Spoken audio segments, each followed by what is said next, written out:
PCS. Good morning, ladies and gentlemen. Please take your seats.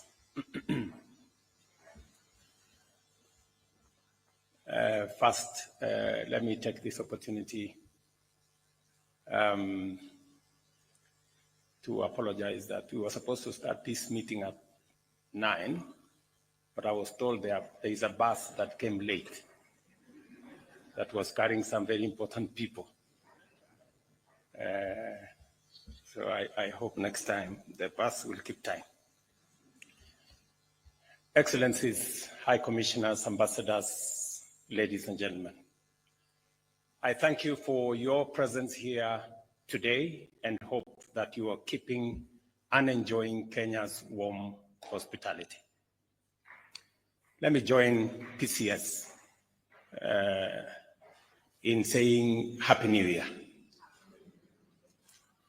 Not long ago, we gathered to mark 60 years of Kenya's diplomatic journey and the 61st Jamhuri Day, both momentous milestones reflecting our resilience and commitment to international cooperation.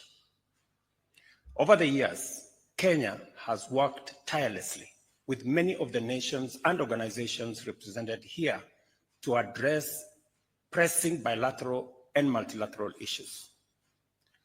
The New Year diplomatic address underscores our foreign policy's focus, not just on advancing national interests for Kenya, but on building bridges, fostering respect, and promoting shared purposes across all our friends.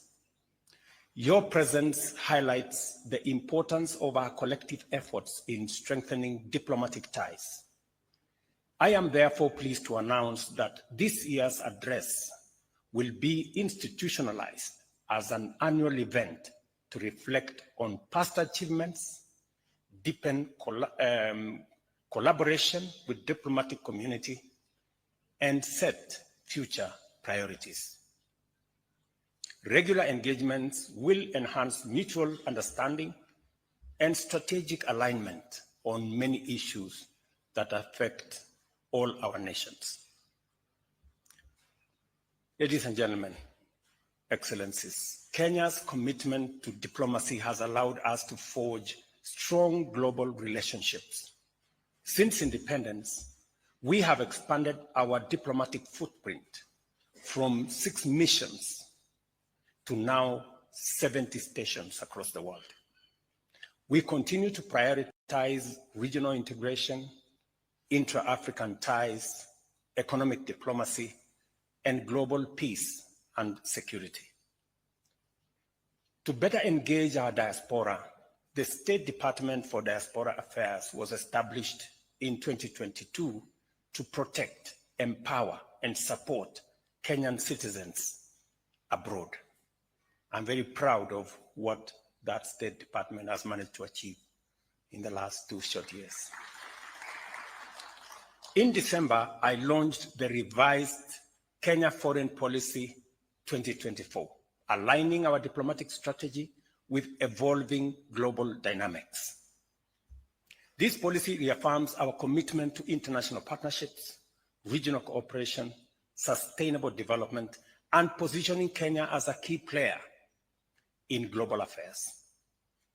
Our foreign policy priorities include deepening diplomatic ties, championing Pan-Africanism, expanding international cooperation, enhancing regional stability, fostering economic development, advocating climate justice, addressing global health challenges, and pursuing an equitable reform process in both international finance and international governance.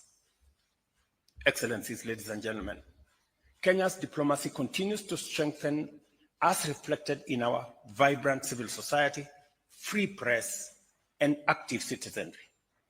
Our Constitution upholds transparency, inclusiveness, and good governance, cementing our status as a stable democracy. Democracy extends beyond elections. It is about national unity and shared responsibility. We have embraced an inclusive governance model that fosters cohesion across political, regional, and social divides. Africa's youthful population presents both opportunities and challenges. We see Kenya's growing youth demographic as a strength. Our policies focus on job creation, entrepreneurial support, and investments in technology and creative economy. We are also securing bilateral labor agreements to provide our youth with global employment opportunities, and I appreciate the support of all our partner nations in this effort. Our economic recovery efforts are delivering results. We remain focused on infrastructure development, universal healthcare, education, electricity access, job creation, and reducing the cost of living, and also so that we can improve livelihoods. At the same time, we are minimizing waste, eliminating inefficiencies, closing avenues, and intensifying the fight against corruption. The bottom-up economic transformation agenda remains central to our development strategy, driving progress in agriculture, housing, healthcare, micro, small, and medium enterprises, and digital innovation. Our subsidized fertilizer program and expanded irrigation have boosted food security, while affordable housing projects are creating jobs and improving living standards of many Kenyans. Taifa Care is making healthcare more accessible, and the Hustler Fund has provided over 60 billion in affordable credit to personal and small businesses. Kenya is also advancing its digital economy with over 18,000 kilometers of fiber optic connectivity completed in the last 2 years, while our target is 100,000 in 5 years. And we are also growing investments in the creative industry. Kenya remains committed to clean energy, investing in renewable manufacturing such as solar panels and batteries. As we pursue these goals, I encourage the diplomatic community to explore opportunities for public-private partnership, trade and investment, so as to drive mutual prosperity between Kenya and the countries that you represent. Through robust bilateral partnerships, Kenya has secured critical support for transformative projects, attracted foreign investments, and strengthened collaboration in trade, health, education, security, and technology. In 2024, we engaged in high-level state visits, joint commissions, economic forums, and strategic engagements to advance our diplomatic priorities. Looking ahead to 2025 and beyond, we aim to deepen our existing bilateral relations while expanding our global reach through mutually beneficial partnerships, including strengthening South-to-South cooperation and other interventions. Kenya has risen to the global stage in a world where Cold War-era divides are giving way to pluralism and diversified diplomacy. Our objective is to forge partnerships that deliver tangible benefits for all our people. In this regard, I am eager to explore new avenues of cooperation with each and every country that you represent. Our approach to regional peace, security, and prosperity is anchored in the belief that unity and integration are essential to unlock the full potential of East Africa, Africa, and beyond. This commitment is reflected in our leadership within regional organizations such as the East African Community, the Intergovernmental Authority on Development, IGAD, and the Africa Union, of course. As the current chair of the East African Community, Kenya is dedicated to advancing the community's objectives by building on past achievements.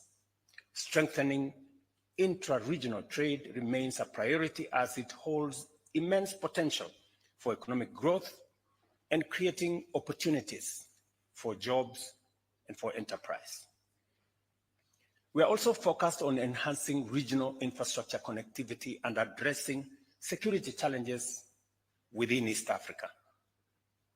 Beyond the East Africa and the EAC, Kenya remains an active member of the Africa Union, playing a key role in peace building across the continent. I am honored to serve as the champion for Africa Union reforms, a role aimed at enhancing the Union's ability to respond effectively to Africa's challenges. Recently, I hosted a retreat for African heads of state to advance the Africa Union reform agenda, critical steps that will ensure the Union is better equipped to address conflict resolution, economic development, and also share good governance. Kenya is also proud to nominate our distinguished Pan-Africanist, former Prime Minister Raila Odinga, for the position of the chairperson of the Africa Union Commission. His candidacy reflects Kenya's broader vision of strengthening African institutions to better serve our continent's people. Excellencies, ladies and gentlemen, peace and security remains central to Kenya's vision for a stable and prosperous region. Over the years, we have played a key role in mediating conflicts and addressing some of the most complex security challenges in our region. Kenya remains a reliable partner in regional and international peace and security efforts. Over the weekend, I was in Dar es Salaam, Tanzania, co-chairing the first ever EAC SADC Joint Summit on the security situation in the DRC. Together with other leaders, we called for an immediate ceasefire, humanitarian access, and a peaceful resolution through a merged Nairobi-Luanda process that will centralize around dialogue. We made it very clear that there cannot be, and there is no possibility of a military solution to this DRC problem.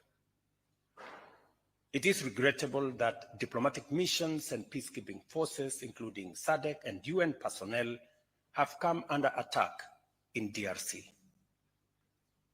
We urged the DRC government to ensure the safety of diplomatic staff and peace missions.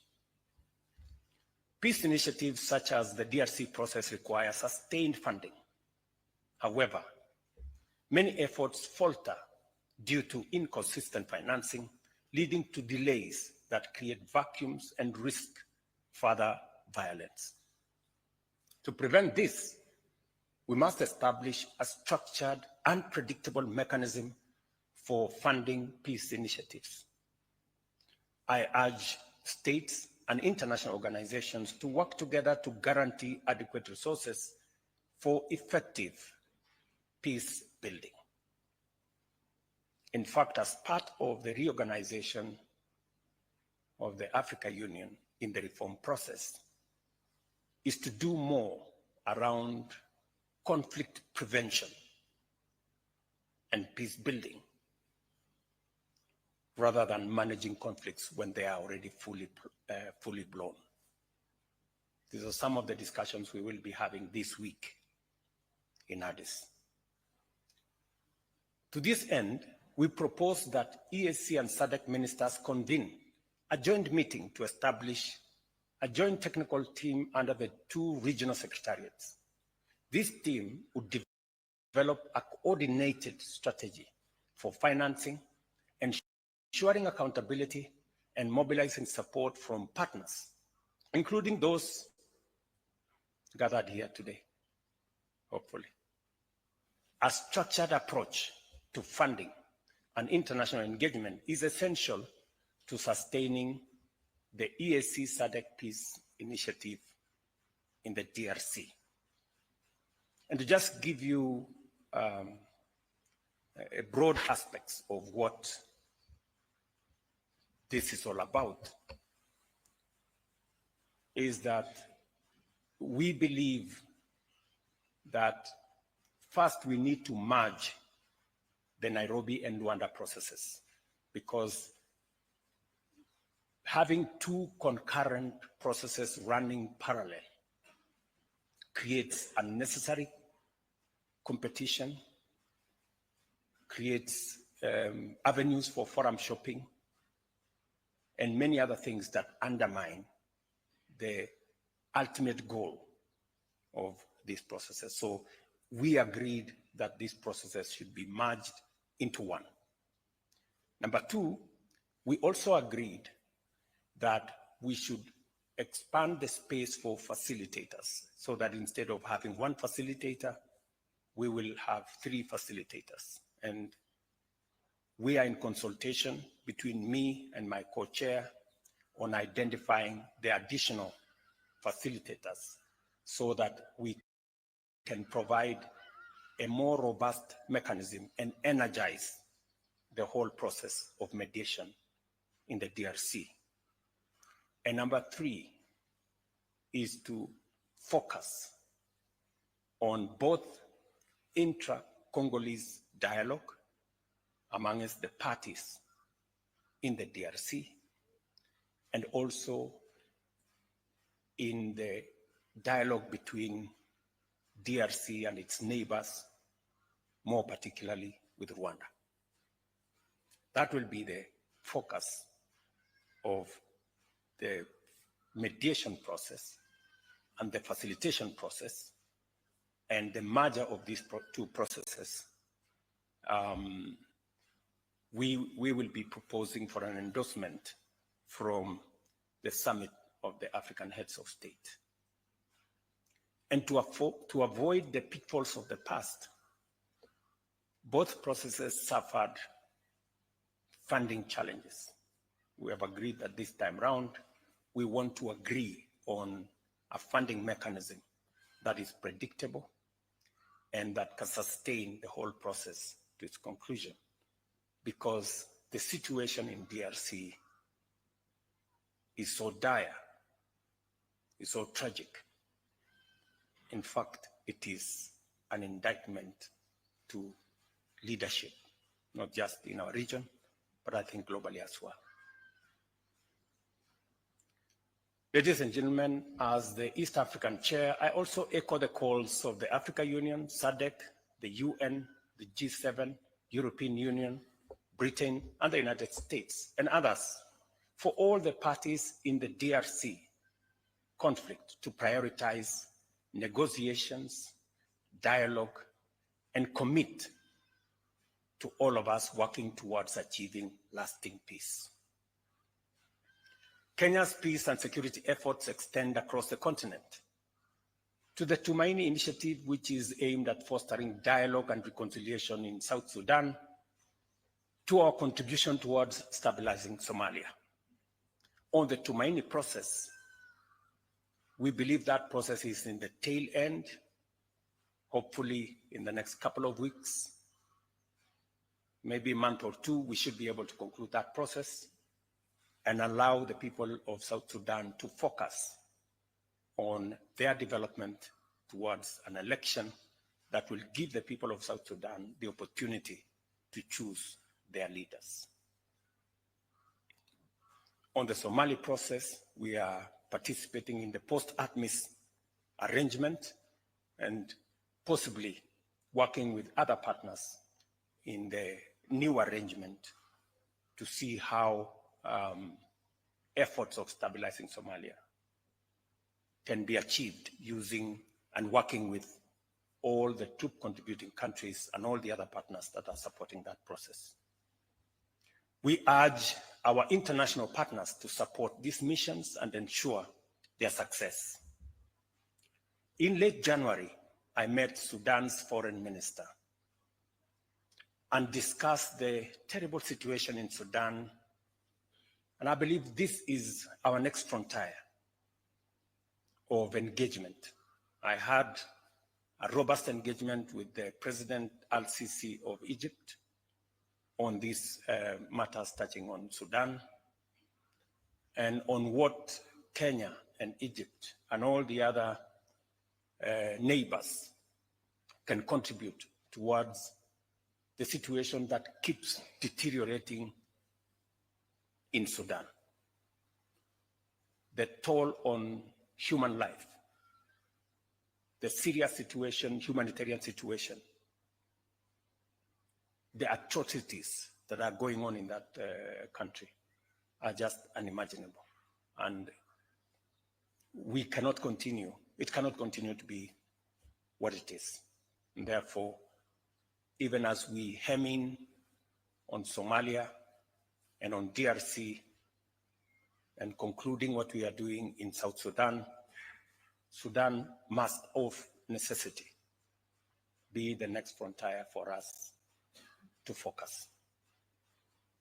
Beyond Africa, Kenya is also contributing to global security through the Multinational Security Support Initiative in Haiti, demonstrating our commitment to Pan-African solidarity wherever it is needed. I invite the diplomatic community to encourage their governments to join us in this vital humanitarian and multilateral effort.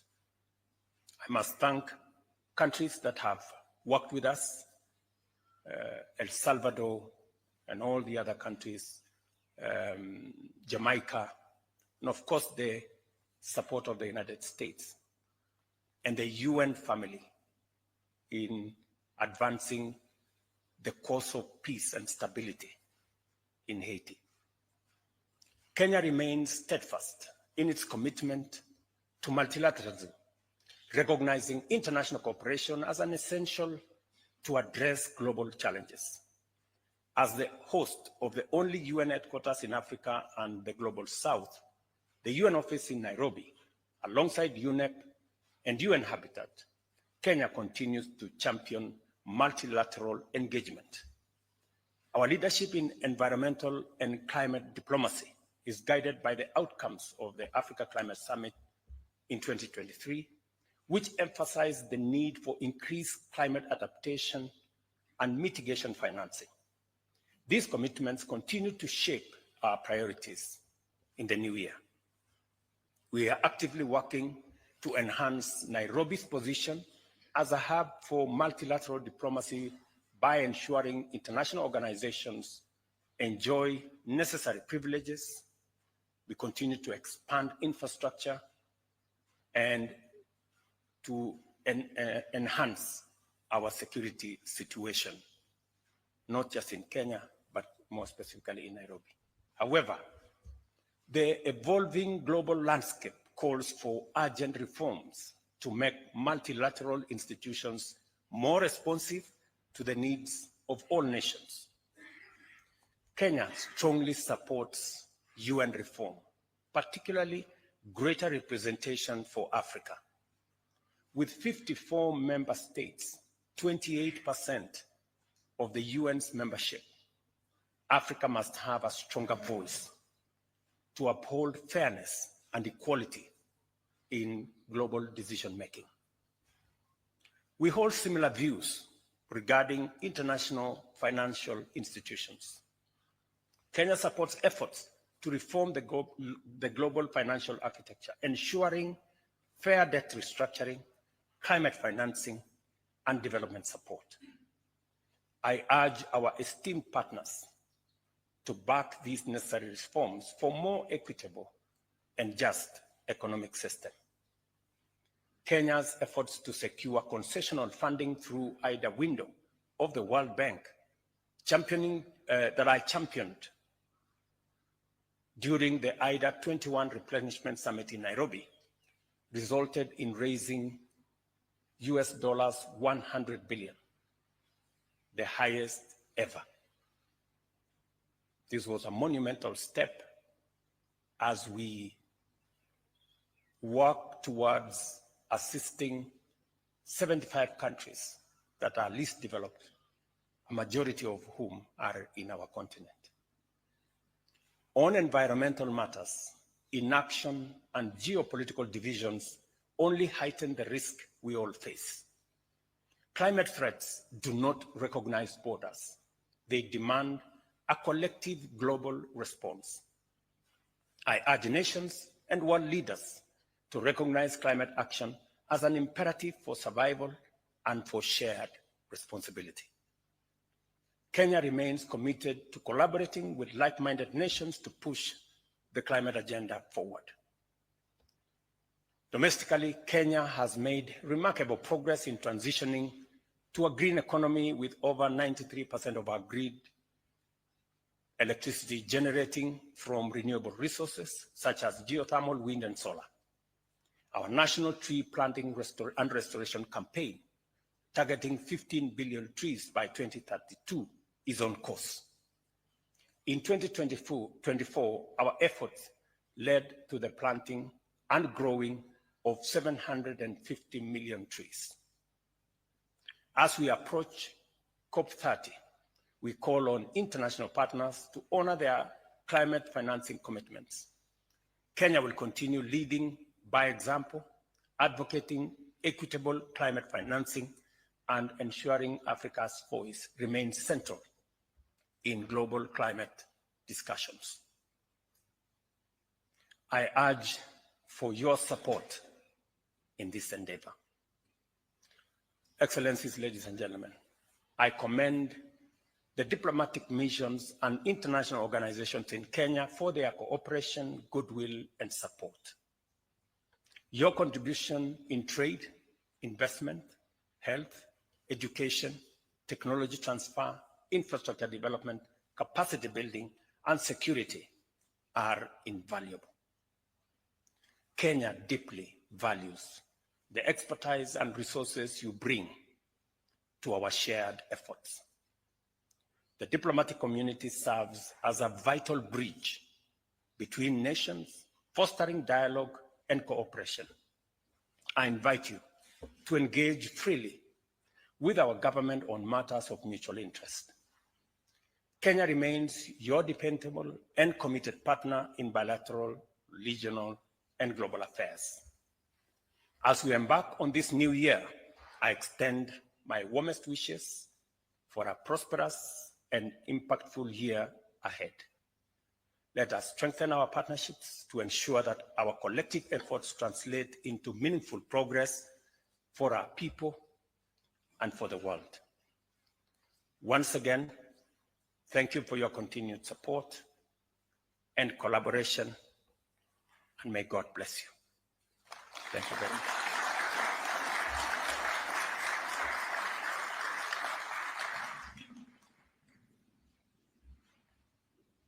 Another warm clap for His Excellency. Let's take our seats, please. Your Excellency, sir, with your permission, will now progress to a brief diplomatic engagement, and this will be moderated by Principal Secretary Foreign Affairs, Dr. Korir Sing'oei.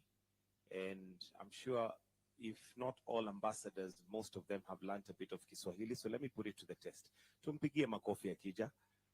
Okay, we'll have the Prime Cabinet Secretary coming to moderate that. Welcome, sir.